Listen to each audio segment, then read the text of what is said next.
Kasus pemerkosaan di pesantren di Bandung adalah bukti bahwa itu bukan akibat dari pakaian perempuan.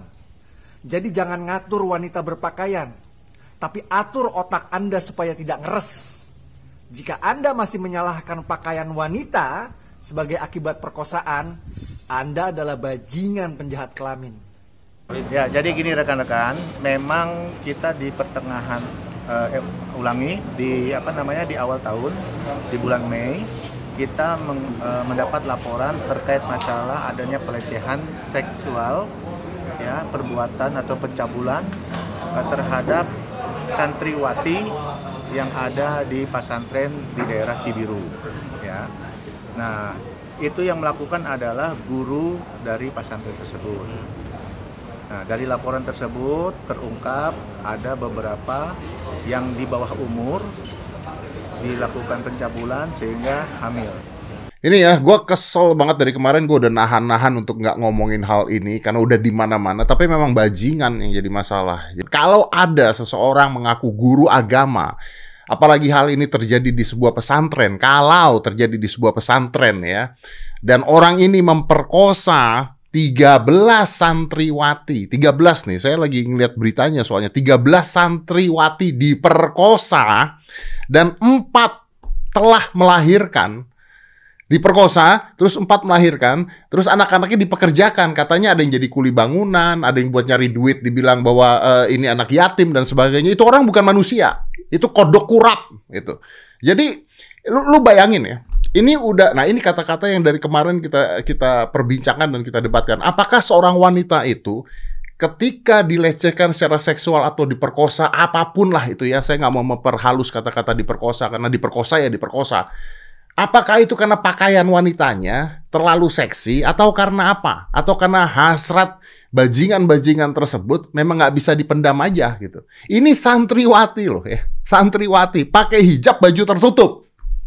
Terus ada si kodok dongo ini ya memperkosa santriwati tersebut sampai punya anak, Lu bayangin nggak? Sampai punya anak. Nah, kalau ini kejadian, kan semuanya pada nanya, ini hukuman apa? Seberat-beratnya aja, seberat-beratnya. Nah, hukuman seberat-beratnya ini apa gitu? Ada orang mengatakan dikebiri. Dikebiri seperti apa gitu? Ada suntikan untuk mengkebiri, ada. Tapi gini ya, kalau orangnya sudah sakit, ini kan sakit jiwa ya. Ini kan udah psikopat gitu ya. Nah, kalau orang ini dikebiri, bukan mengartikan bahwa perilaku dia yang lain tidak akan jadi semakin buas loh. Bisa saja dia setelah itu terus dia jadi makin gila dan makin buas. Ini dimasukin penjara juga, gue nggak tahu mungkin diapain sama orang-orang di penjara, atau mungkin dia memperkosa orang-orang di penjara, kan gue nggak tahu penyakit dia ini apa sebenarnya kan. Kalau nanyanya gue, orang-orang seperti ini hukumnya mati. Dunia medsos digegerkan dengan perilaku seorang sosok ustadz yang bernama Heri Wirawan yang mencabuli santriwatinya sebanyak 13 orang sampai terjadi kehamilan dan di luar nikah. Padahal saat itu kejadian sudah berlangsung sekitar 5 tahun yang lalu dan ditindaklanjuti sudah sekitar 3-4 bulanan. Namun kenapa orang yang menyandang predikat seorang ustadz punya perilaku bejat, punya perilaku biadab? Sekarang banyaknya maraknya orang yang mengklaim dirinya itu ustadz, dirinya itu ulama, namun tidak mencerminkan dia seorang ustadz dan seorang ulama. Bahkan dalam segi ceramah atau dakwahnya, dia selalu mengajarkan ujaran kebencian, mencaci maki, memprovokasi, menghina, dan segala macam. Ini yang terjadi di Indonesia.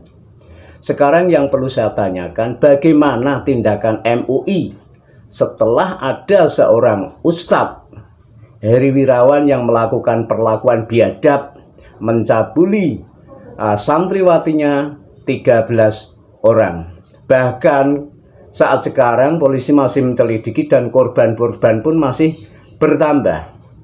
Bagaimana dari Majelis Ulama Indonesia? Kenapa Majelis Ulama yang ada di Bandung justru tidak menginginkan hal itu dipublikasikan. Ada apa ini dengan Majelis Ulama Indonesia? Saya harap untuk Majelis Ulama Indonesia dari pemerintah, harusnya dari Menteri Agama pun bisa bekerja sama untuk menetralisir bagaimana saat sekarang kalau MUI semua anggotanya itu ditangkap dan diberikan tes wawasan kebangsaan.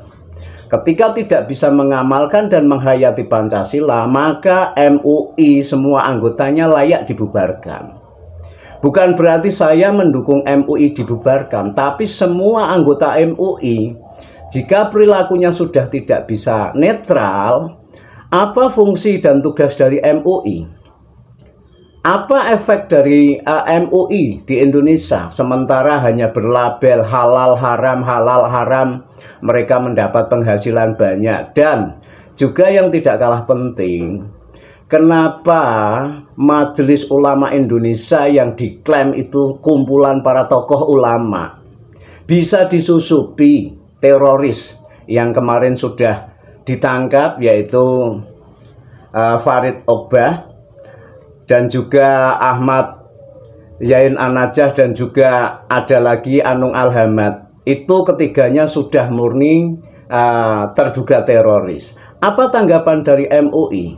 Seorang Anwar Abbas justru mengatakan kalau MUI dibubarkan maka Indonesia harus dibubarkan. Ini otaknya di mana Anwar Abbas? Anwar Abbas itu juga layak ditangkap.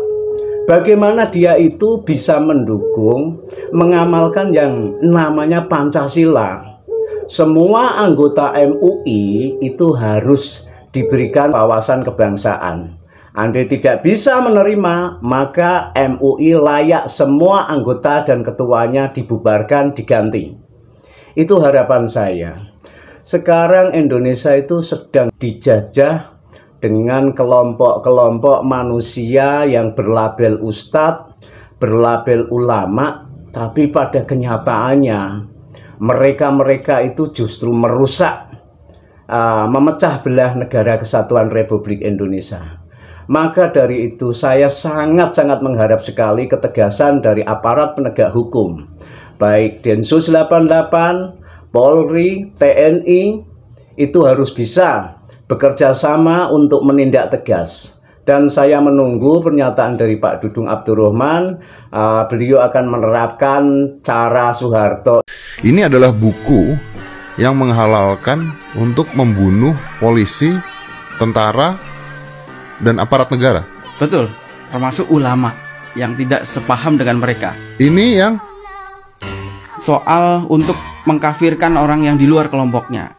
Hukum memberontak kepada penguasa murtad. Iya, itu buku itu memberikan legitimasi kepada seseorang untuk melakukan pemberontakan terhadap pemerintahannya.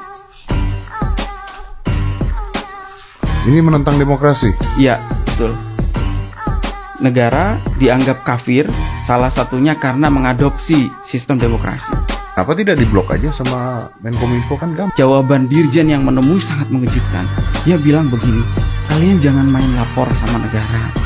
Kalian harus bertarung dengan mereka, gitu. Jangan main lapor sama kami. Perlu sahabat ketahui, maraknya asik teror, radikal yang ada di Indonesia itu tak luput dari peran para bohir dan para cukong. Mereka semua adalah para koruptor kelas kakap yang sengaja menutupi kebusukannya, menutupi hasil korupsinya.